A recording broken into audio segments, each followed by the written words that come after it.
Okay, so you want to open a coffee shop. You walk down the street and you see one every single 50 meters. The lines are long. People are walking in and out constantly. You see people paying $5, $6, $7 for a single cup of coffee. You do the mental math. If this place sells 200 coffees a day at $6 each, that's $1,200 in revenue just from coffee. Multiply that by 30 days. That's $36,000 a month from just one beverage. It must be a gold mine. You think I want a piece of this? How hard can it possibly be? This is exactly where most people stop thinking, and this is exactly where things get interesting, because the coffee shop you're imagining, the one where money flows like water from a tap, is not the coffee shop that actually exists. The real business is stranger, more complicated, and far more fragile than anything you could possibly imagine while you're standing in line waiting to order. And here's the biggest twist of all. The coffee you're drinking is almost an afterthought to the people who own the place. Let's start from the very beginning, because before you spend a single dollar, you need to understand something fundamental. Not all coffee shop owners own the same thing. Walk into any coffee shop in America, and you might find yourself facing 5 completely different business models, and which one you're looking at determines absolutely everything about how much money the owner actually makes. The first type is the completely independent owner.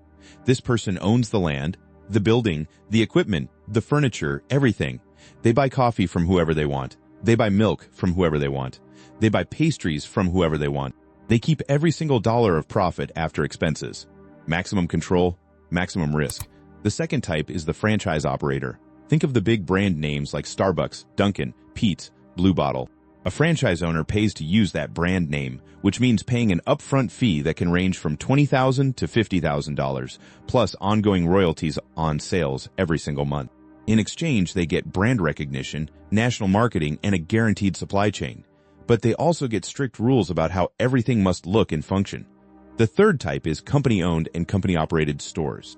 This is when a major chain like Starbucks owns everything and pays employees a salary to manage the location. The owner is a corporation, not a person behind the counter. The fourth type is called a licensed operator, where the building owner rents the space to an independent operator. The operator manages the shop, pays rent, and has relative freedom on how to run things. The fifth is the triple net operator. A completely separate real estate investor owns the property and charges the operator rent, property taxes, insurance, and maintenance fees. The investor collects a check. The operator carries all the daily risk. Why does this matter? Because the answer to how much a coffee shop owner makes depends entirely on which agreement you're inside.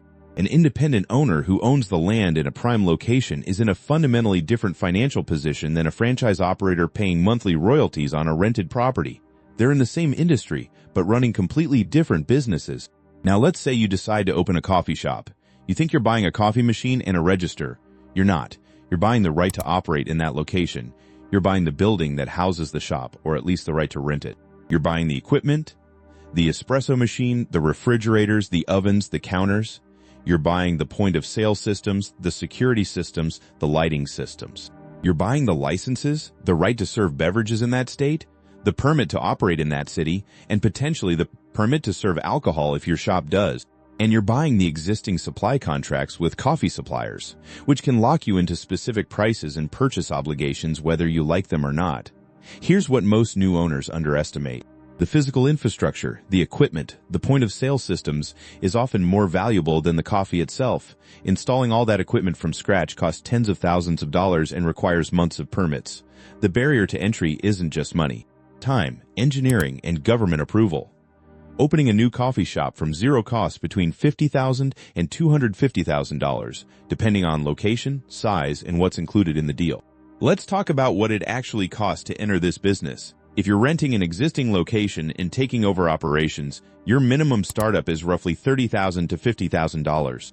This covers your security deposit, your first few months of rent, business licenses, initial coffee and supply inventory, and working capital to keep things running before you see consistent revenue. If you're opening a brand new shop from zero in a location you own, the numbers get very serious very quickly. Land alone in a high-traffic location can cost between $100,000 and $500,000. Building the structure adds another $100,000 to $300,000. Interior equipment, espresso machines, refrigerators, ovens, point-of-sale systems adds another $50,000 to $200,000. Environmental permits and compliance documentation can add another $10,000 to $30,000 before you serve a single cup. In total, a brand new coffee shop with a modern specialty coffee setup typically costs between $200,000 and $500,000 to build. And the banks know this. They scrutinize these deals closely, requiring independent feasibility studies and proof that the local market can support the volume you're projecting. Now, let's follow the coffee before it arrives at your shop, because understanding the supply chain tells you a lot about why margins are so thin. It starts at a coffee plantation. Coffee beans are grown in countries like Brazil, Colombia, Ethiopia, Vietnam. They're harvested, dried, and shipped in container vessels to import ports. At the port, they're transported to a roastery, where they're roasted at specific temperatures to develop flavor. That roasted coffee is then packaged and transported to regional distributors who sell it to individual coffee shops. That entire journey has costs at every step: growing costs, transport costs, roasting costs, packaging costs, distribution costs. All of it arrives at your door before you serve a single cup. How you buy that coffee depends on whether you're a branded or unbranded operator. A branded operator, one running under a major coffee chain's name, buys coffee at a price set by that chain. The brand price includes a premium for national marketing support, proprietary blends, and guaranteed supply priority if there's a regional shortage. In exchange, you're locked into buying exclusively from that supplier, often for 10 to 15 years. An unbranded operator buys coffee on the open market at prices that vary daily based on global demand and commodity prices. The trade-off is volatility. Coffee prices swing with global markets, and during a regional shortage, unbranded operators are the first to lose access to quality coffee. Branded operators get supplied first. Neither arrangement is obviously better. One trades flexibility for stability, the other trades stability for a slightly lower cost. Here's the part that surprises almost everyone. When the menu reads $6 for a coffee, you might assume a healthy portion of that flows to the shop owner. It doesn't start with coffee beans.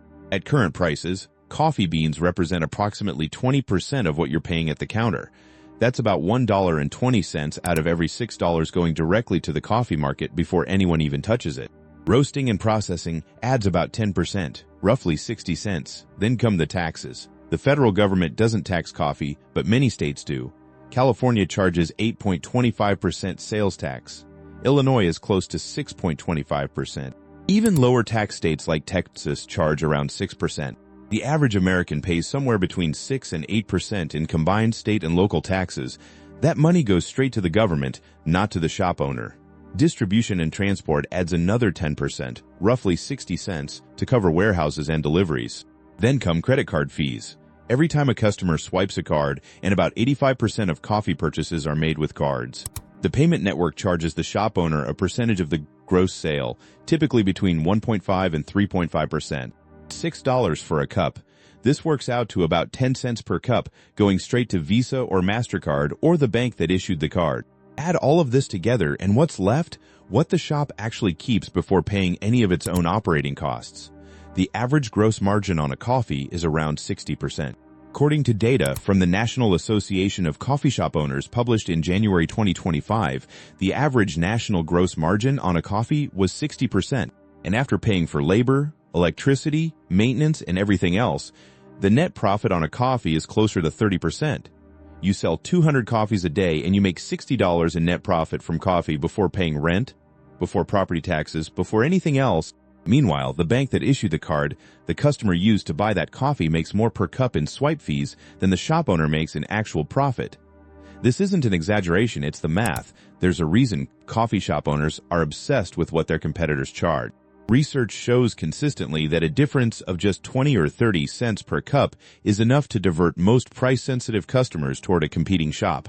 Coffee is one of the most price-transparent products in retail. You can read your competitor's price on your phone 2 seconds before deciding whether to walk in.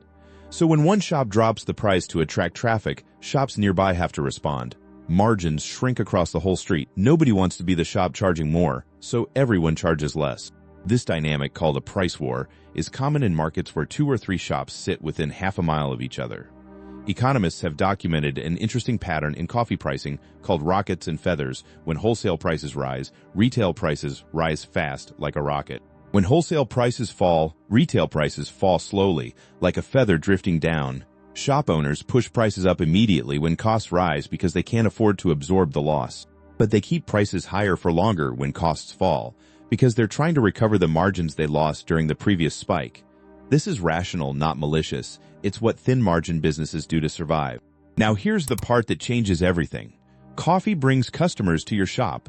The shop is where you actually make money. According to data from the National Association of Coffee Shop Owners, coffee sales represented 67.3% of total coffee shop revenue in 2023, but that same coffee contributed only 38.6% of total gross profit. The inside merchandise, the pastries, snacks, beverages, food, cookies, represented 35% of revenue but generated 61.2% of total gross profit. Think about what that means. More than 6 out of every $10 of profit at the average American coffee shop come from inside the shop, not from the beverages. The reason is margins. Coffee gross margin is around 60%. Inside shop gross margin runs between 50 and 70%, depending on the category. A pastry that costs the shop owner approximately 50 cents retails for $3. That's a margin of over 400%. A bottle of water that costs 20 cents wholesale sells for $2. A sandwich that costs $2 retails for $6. Pastries have thin margins because producers control the price, but they drive enormous traffic from regular customers who come multiple times a week, and then there's the coffee replacement, energy drinks, premium coffee, and prepared food. Let's get very specific about something. A cup of brewed coffee costs the shop owner approximately 20 cents in beans, the cup and the lid. It sells for between $3 and $5 depending on size and market. That's a gross margin of over 90%. Even after considering the cost of the machine, electricity, and occasionally spilled coffee, the net margin on coffee is around 40%. Now compare that to a standard coffee transaction. A cup of coffee at $6 retail price totals $6 in revenue. The gross margin the shops cut before operating costs is around 60%, so approximately $3.60 on the entire transaction. The credit card swipe fee on that transaction takes back about 20 cents. Operating expenses eat more.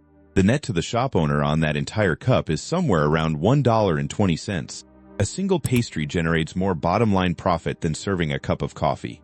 This is why chains like Starbucks, Peet's, and Blue Bottle have spent the last decade building serious food programs inside their shops. Starbucks, headquartered in Seattle, now operates one of the largest prepared food programs in the United States by store count inside its coffee shops.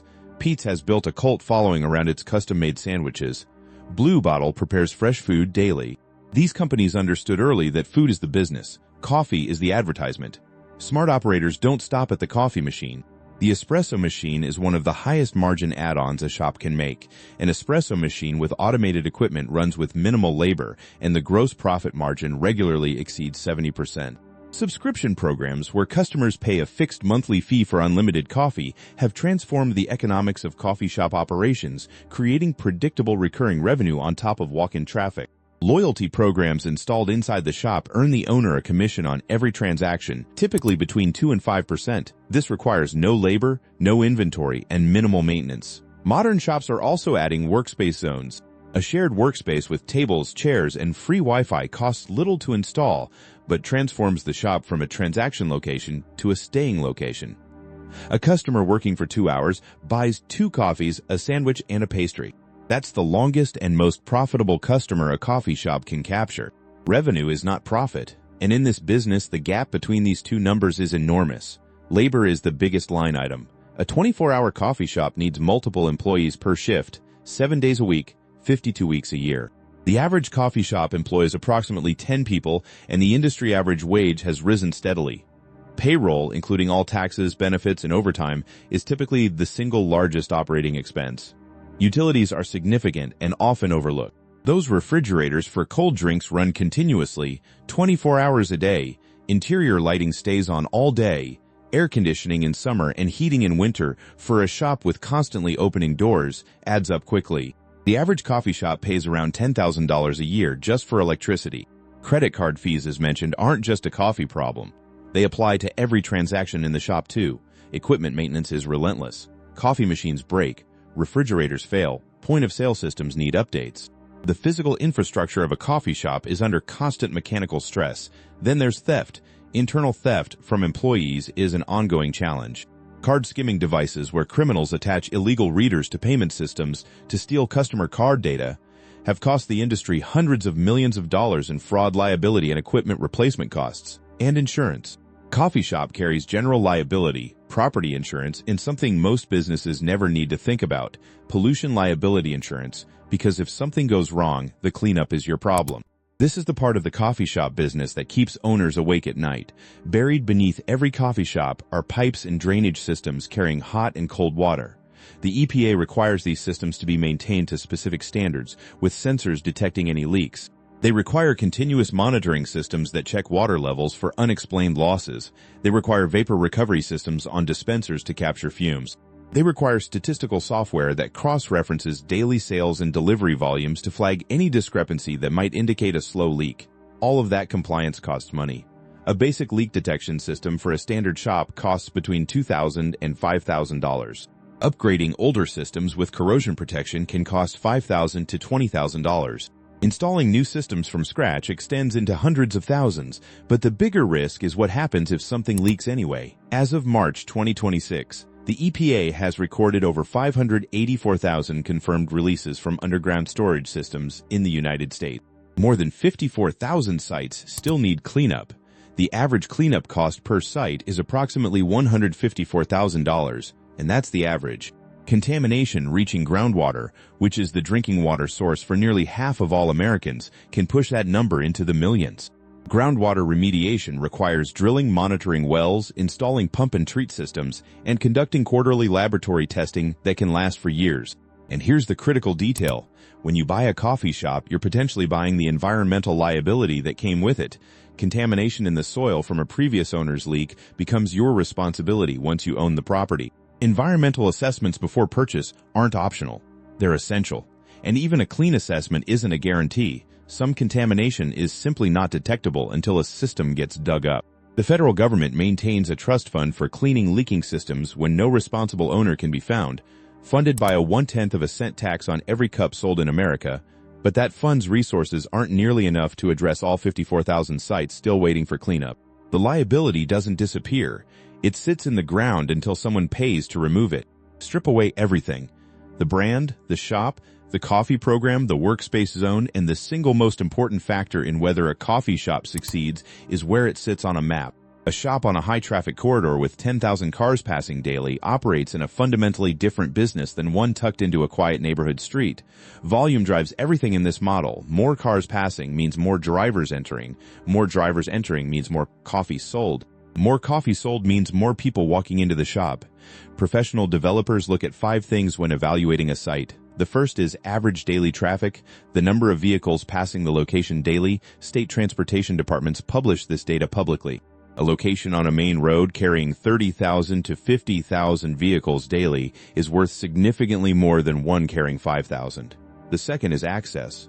How easy is it to get in and out? A physical median down the center of the street that blocks left turns can cut your customer capture rate by half. Drivers don't make U-turns to buy coffee.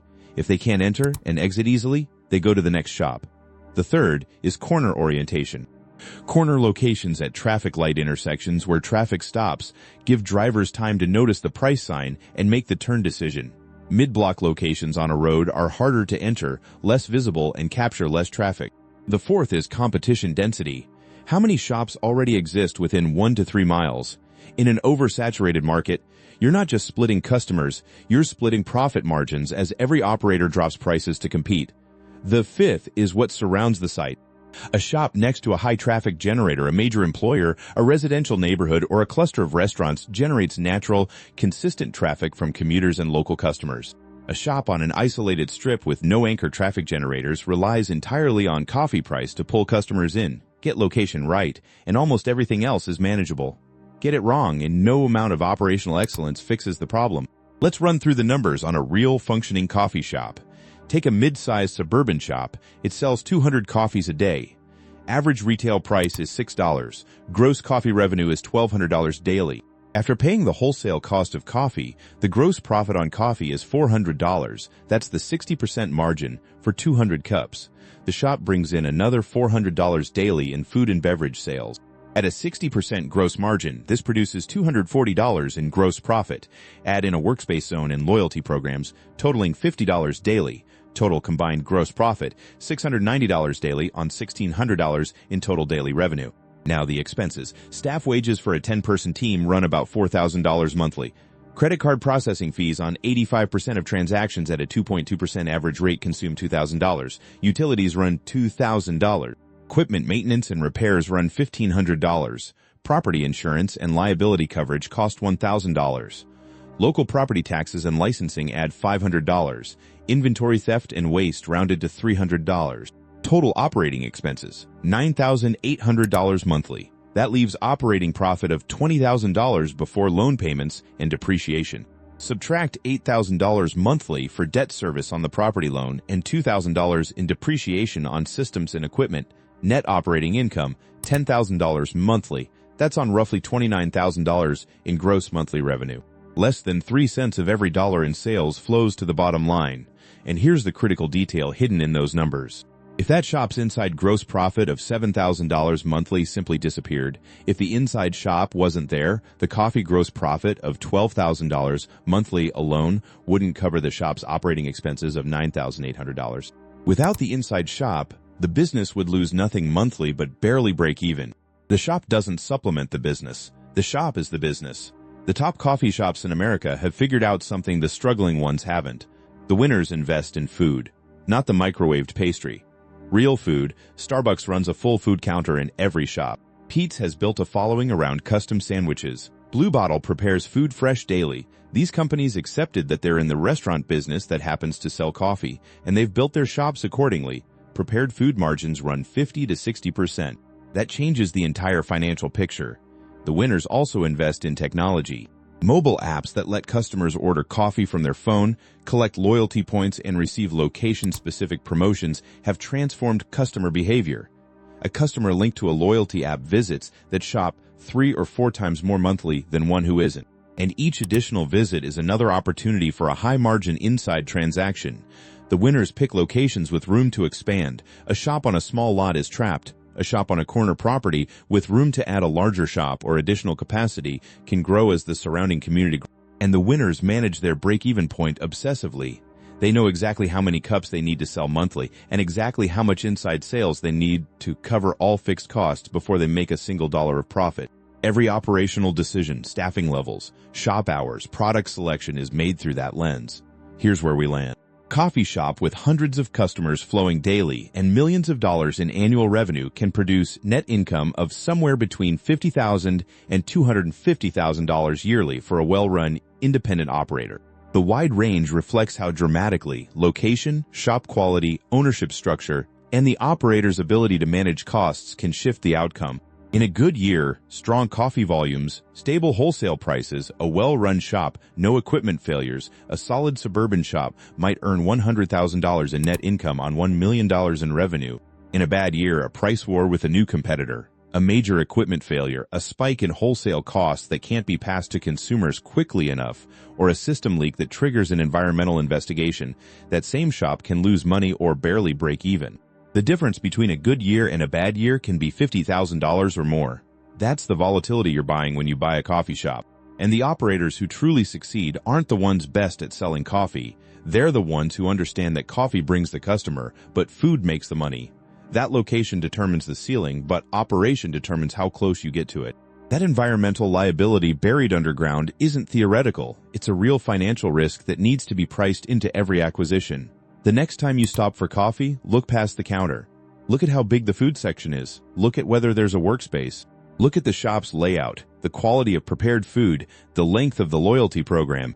Because what you're actually standing inside isn't a coffee shop. It's a retail business that uses $4 cups of coffee to pay the bills and $3 beverages to fill the shop. If you enjoyed this breakdown and want to dive deeper into understanding the hidden economics of industries like this, I'd encourage you to explore more content that breaks down how the world actually works behind the scenes. Subscribe to the channel, drop a like, and let me know in the comments which business model surprised you the most. Thanks for watching.